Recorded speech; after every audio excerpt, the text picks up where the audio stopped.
papa. Mama.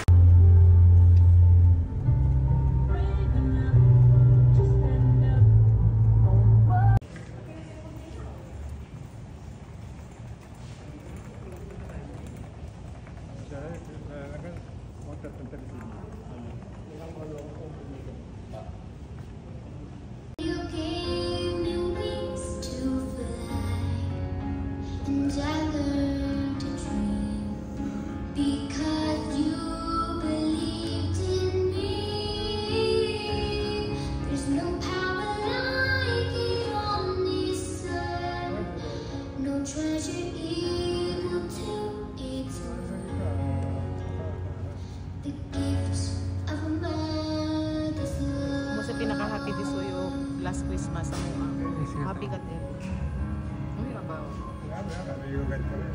Thank you for every sunlit day that fills the corners of my memory.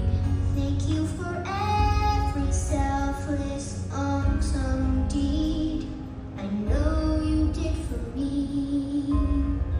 Thank you for giving me the choice to search my soul till I could find my voice. And I thank you for teaching me to be strong enough to bend.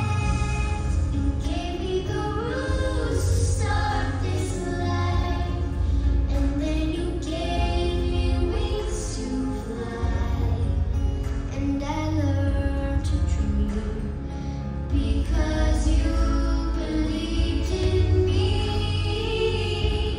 There's no power like it on this earth. No treasure equals to its worth. The gift of a mother's love.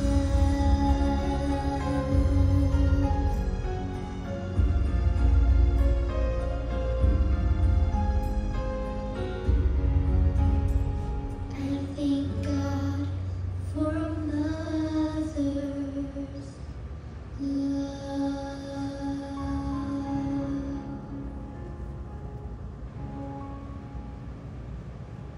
Palte uno.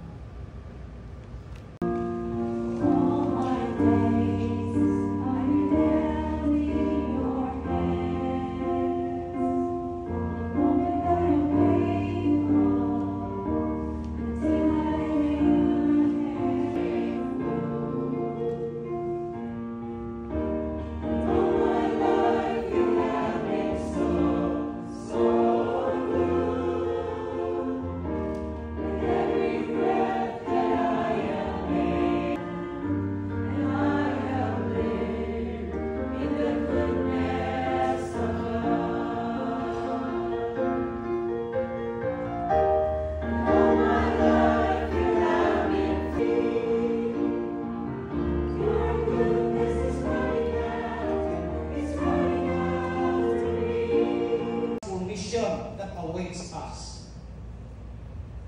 Not only for the dead, but as well as for the living in the coming of the Lord Jesus Christ.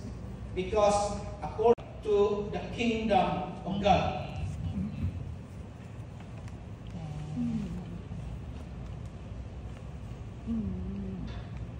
The Apostle Paul reminds us that our mortal bodies will be changed into hapon sa atong tanan. So, hindi po na-introduce sarili ko kailanganin.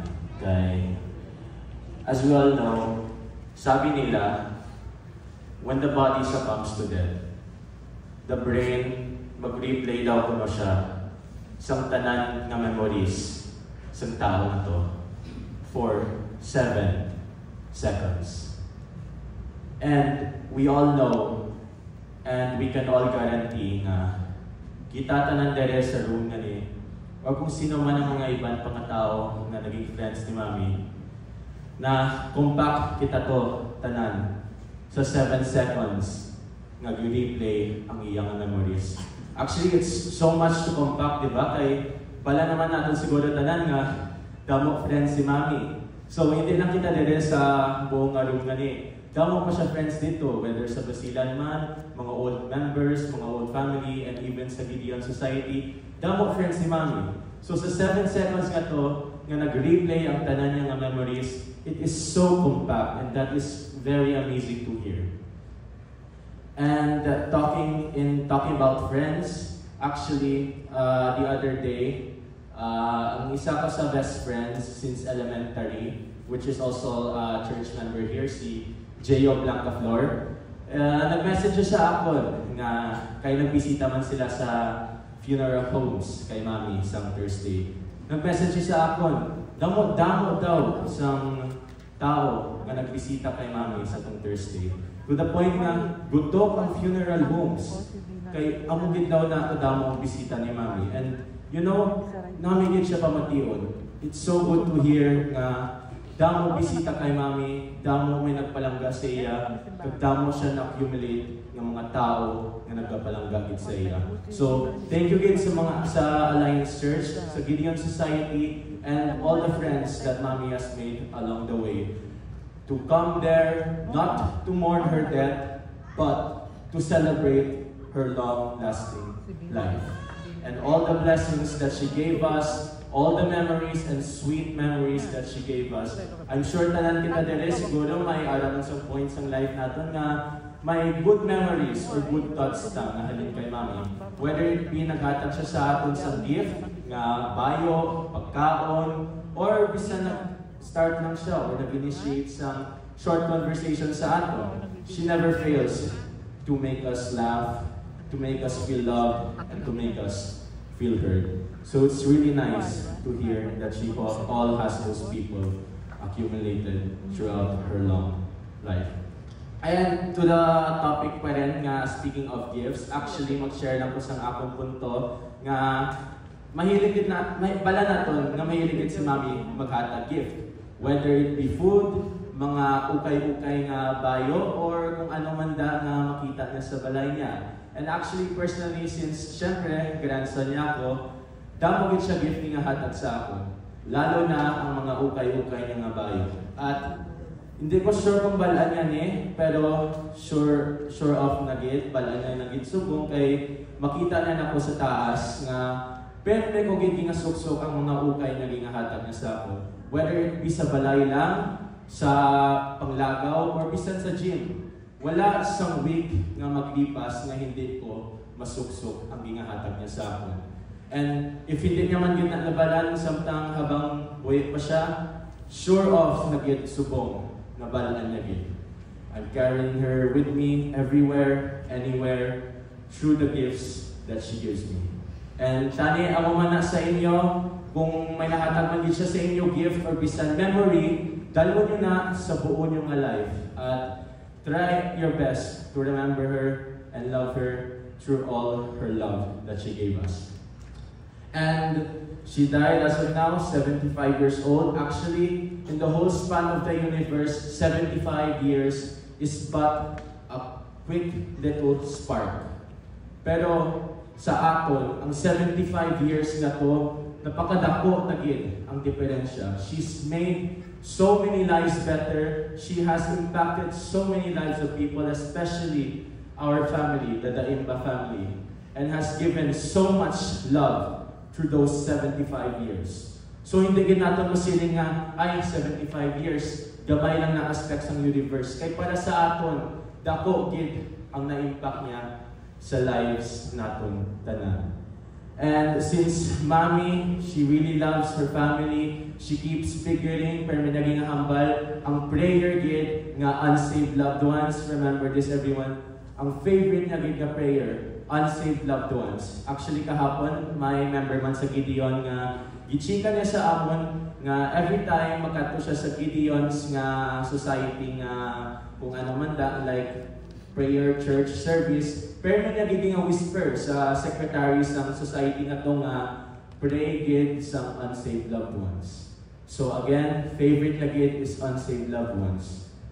That is how much she cares for the people she loves. And we all know man nga she always cares for everyone. So now since she's gone, let us do her a favor and take care of ourselves. Let us live our prosperous lives since we are still so young and damo pa kita malive for. And she would want that. Ma-expect ko si Mami siguro if she had her last few words, maghimogin siya sa prayer about sa unsaved loved ones because that is the type of person she is. So, for her legacy, for her name, let us continue to prosper and live good lives so that when our lives may come abrupt and the inevitable kiss of death happens and touches us, up there we will meet her and we will feel her warm hugs and kisses again in His kingdom. Dapat gini salamat.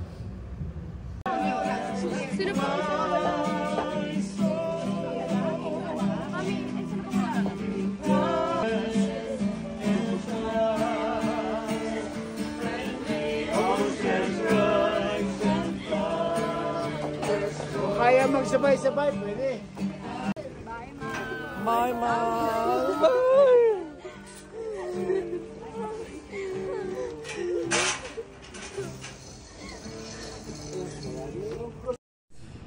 She met along the way. Her words of wisdom and her gospel teaching will re-injure the hearts of many. I can even attest that if she runs for politics, she will surely win. She is constant, she's selfless, she's godlike, and I'm sure she will be rewarded in heaven. We will surely miss her dearly, a mother of great love to her children, a devoted wife to Papang, a sweet-gestured grandmother to her grandchildren and the great-grandchildren, and mostly an avid follower of God. I will choose Mamang even in another life. We will have a reunion in heaven when God calls us home. It's not goodbye, just good night. You run and finish the race. Now you enjoy paradise eternally. We are deeply grateful for the outpouring of love and support from all of you during this difficult time. Your kind words, prayers, and presence at Mamang's funeral brought us great comfort as we navigate through this loss. We will forever cherish the memories shared and love that surrounded Mamang Rowena. Your presence today has helped lighten our burdens, and we are truly thankful for the love you shared. And I would just like to mention some people, especially to Councilor Mark Lapides and family for their ever gracious attentiveness and overall support. The Latip family and Mansul family who came all the way from Zamboanga City, you are all special. The Bonilla and Banyares family, your patience and running around doing the men's is well appreciated. The Shoko family and for the love and care, and all my cousins in my father's side. The Carvalho family who paved way all the way from Pagadian City. Shout out to Uncle Ellie from Cabullo, Laguna, and Uncle Brociano's son, Elmer, who drove his motorcycle from Luzon to Mindanao just to see Mamang for the last time, and all my cousins in our mother's side. We are blessed to have such supportive community surrounding us during this time of sorrow. The Gideons, the Capital Alliance Church members and pastors, Dr. Nierna Valdez, and to Michael Rendon and wife Mary Glor for the humblest gesture and sincere care and love. We will cherish it in our hearts. To all the donations of flowers and well-wishers and to everyone, I forgot to mention because I'm running out of time. You are all loved. Manan Priscilla, Micah, and Caris. We are eternally bonded. And Papa, miss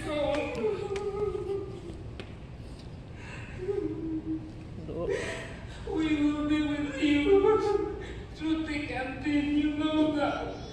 We love you very much. Thank you, Anika.